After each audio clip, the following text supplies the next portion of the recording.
Hi, I'm Blaine Tucker, and I'm the youth minister at the South Baton Rouge Church of Christ, and we thank you for taking the time to go through this child protection training. By now you've watched some videos on the importance of protecting our children, and now it's time to go over our church's policy and procedures about how we want to implement things that help to protect the children within our own congregation and our own setting. You should have with you two different documents. You'll have a child safety policy and a child safety procedures.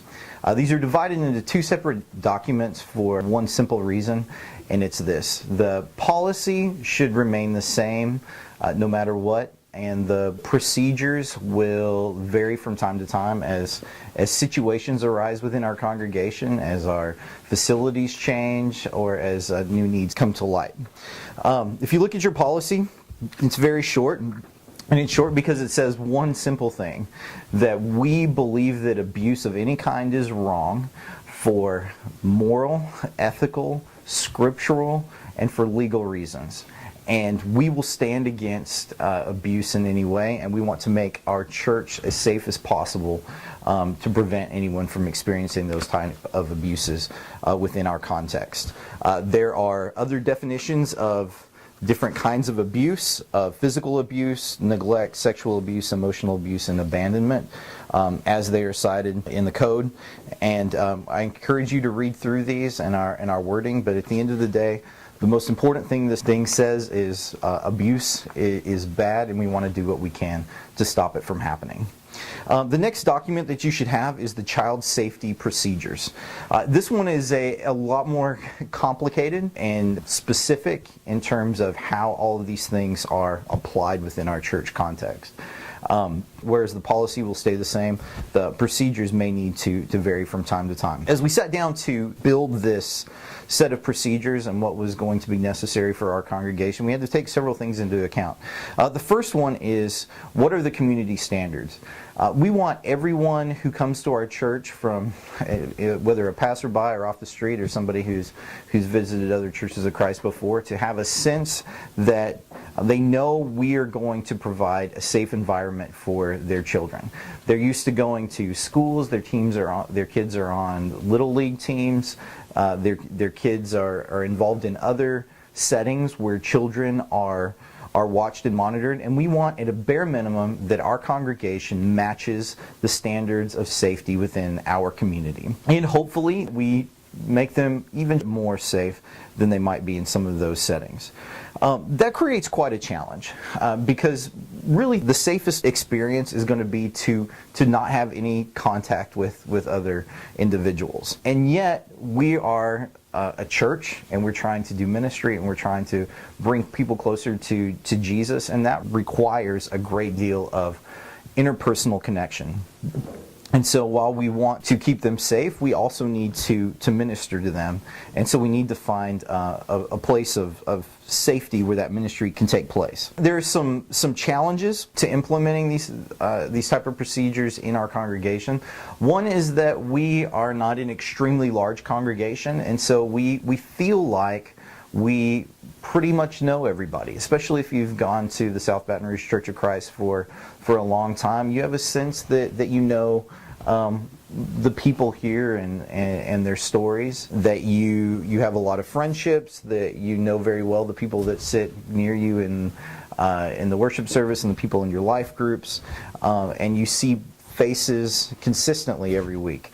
However, we really are too big to know everybody and to know their families and the ins and outs of what are going on in those places. It's important that we have procedures in place that we all follow, even though they may be awkward at times, enforcing them with people that we know pretty well, despite the fact that they are surrounded by many that we don't. One of the challenges in putting together procedures of this kind for our congregation is our size is very unique.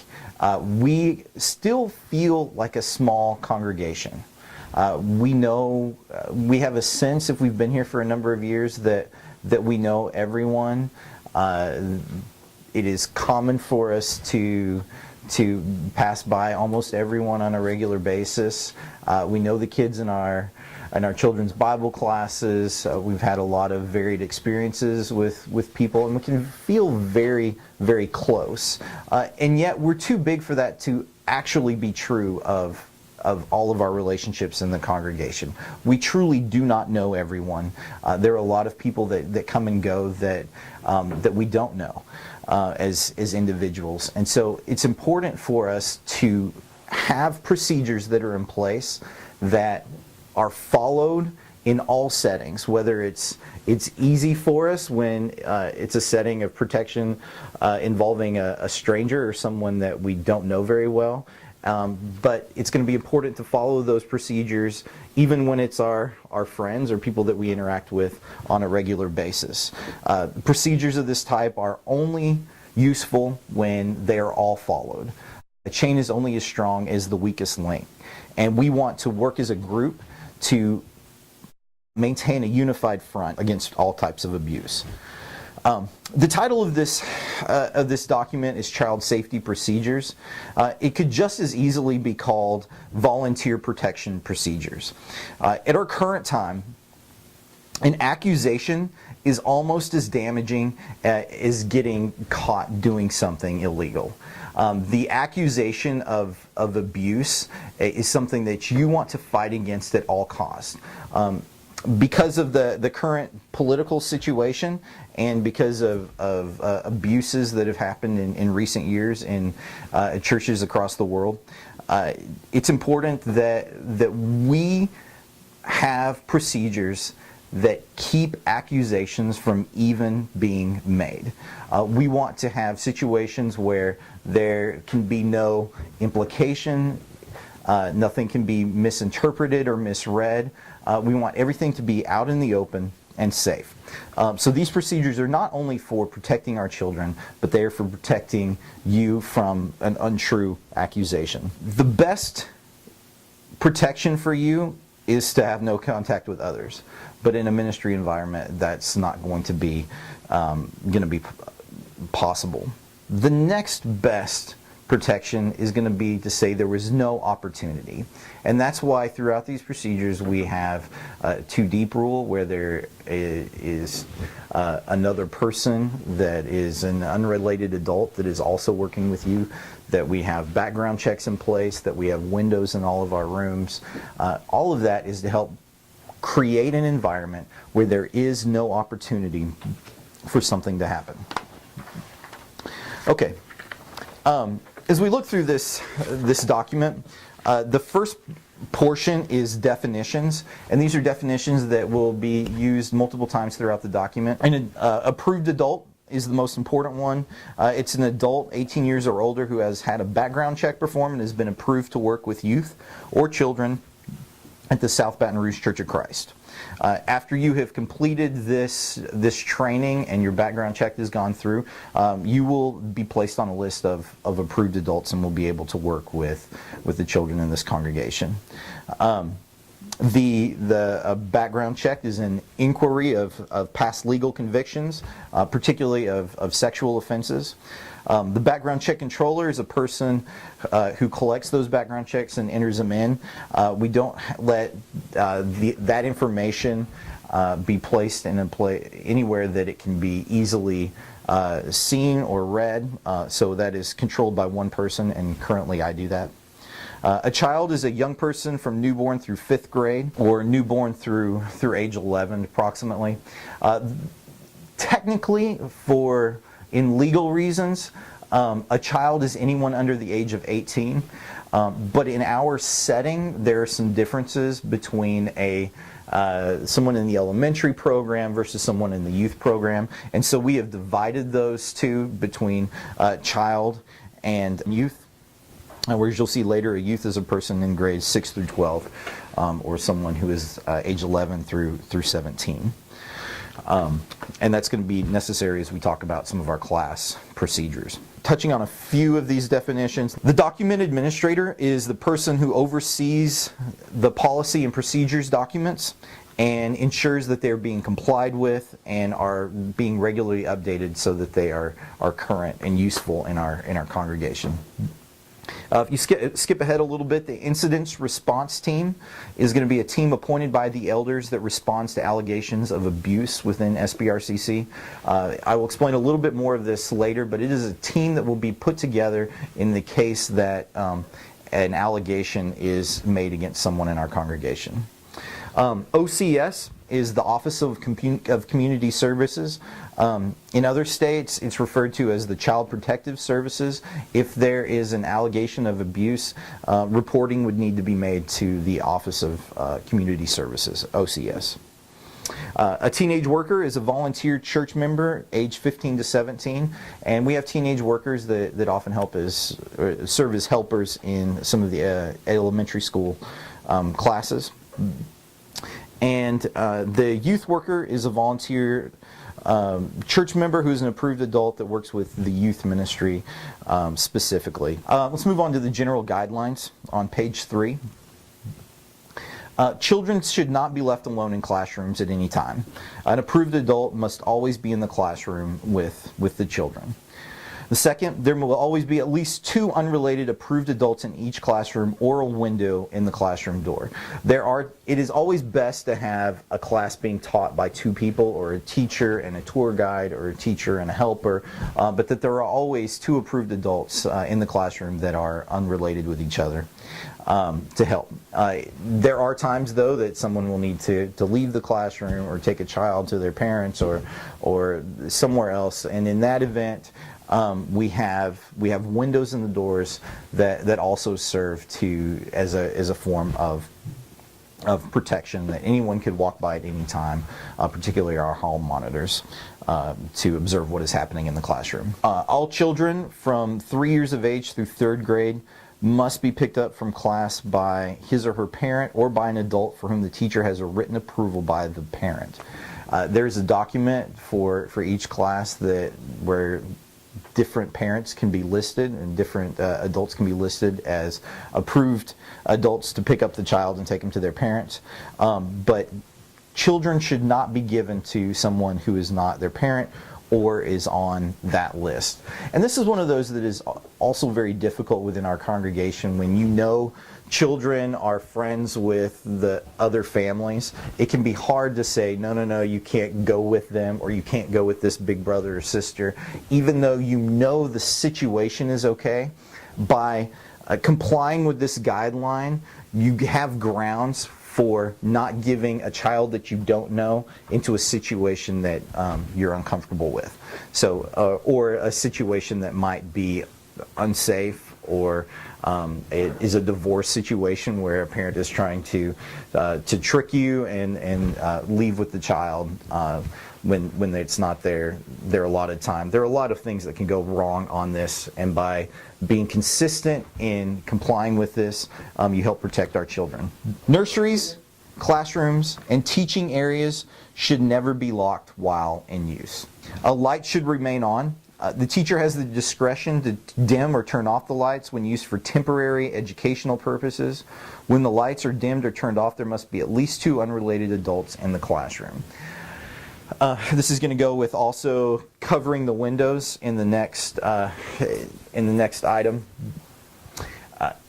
There are moments when, especially like if you're describing the creation of the world and you're talking about the separation of light and darkness, where you might want to turn out the lights and black out the windows. We don't want to have limitations on being able to do good teaching.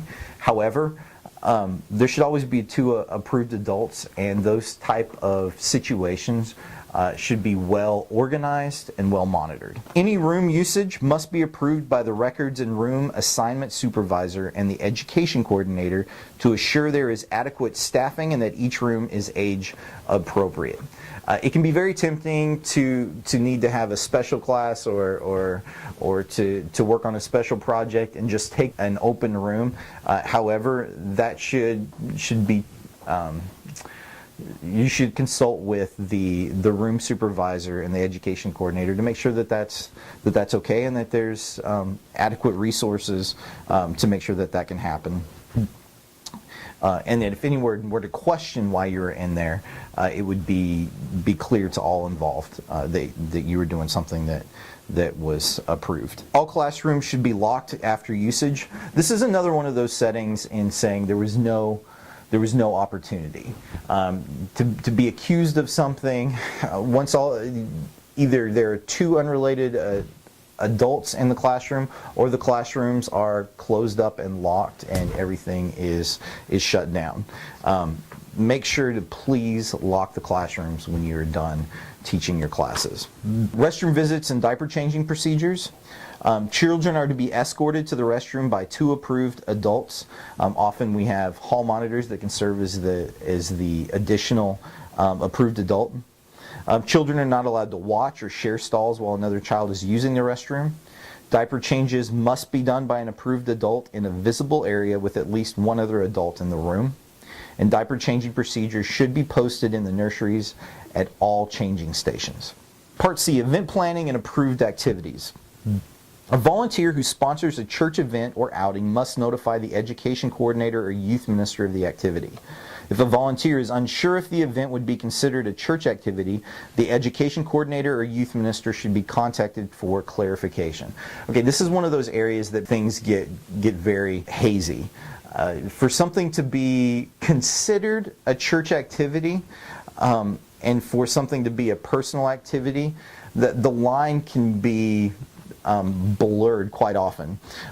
For example, if you are teaching a 3rd grade class and you invite everyone to your son's birthday party, even though that is a personal event that you are hosting, as the teacher, many of the other parents are going to assume that it is because of your position as teacher of the class that their children are invited. And therefore, it is an event that is associated with our congregation. Like I said, this can be very awkward at times. Where does one end and the other begin? The best practice is if there is any doubt or any question, that you just check with the education coordinator or the youth minister to be sure. And if it is considered a church event, then these policies need to be in effect for that event. There should always be at least 2 unrelated approved adults in any activity sponsored by SBRCC. For children, at least through 5th grade, parents are invited and encouraged to attend these activities. There's a parental consent and medical release form that may be required at the education coordinator or youth minister's discretion. If clarification is needed, the event planner should contact the education coordinator or youth minister to be sure. Those won't always be required, but it's wise to have them, particularly for overnight things. Almost always need those, and then for something that may have an aspect of risk associated with it, for example, an outdoor sporting event, it might be required in that situation as well. When it is required, if a child or youth does not have the form, then they will not be able to attend without the parent being with them. When an approved adult is providing transportation to an unrelated minor to outside events or in any official capacity, there must be an additional person in the vehicle at all times. So this is one of those where if you're asked to give someone a ride, that you need to make sure to protect yourself. That